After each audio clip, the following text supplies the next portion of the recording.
This funky little plant is known as Euphorbia obesa, and you might have guessed that the scientific name is actually obesa because it is so rotund and round.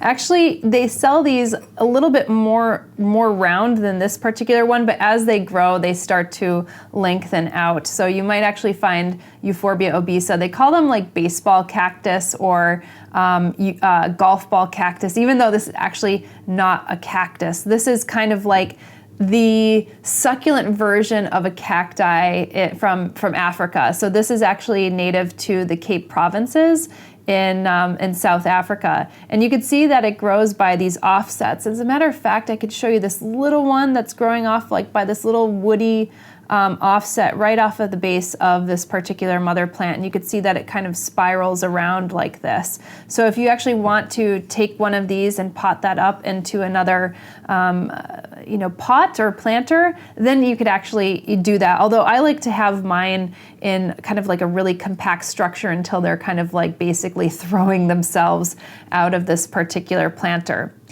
I have this in my southwest facing window, and you'll notice I have it in a really, really rocky substrate. These plants are very accustomed to growing in kind of rocky substrates and also in really intense light. So having it in a southern western exposure is going to be good for this particular plant. It doesn't need a tremendous amount of humidity, and you can actually let it go on watering for a little bit. So I do water these maybe about once a week in the spring, summer, and fall, but in the winter I really cut it back to like once every couple weeks because it's not really in the growing season.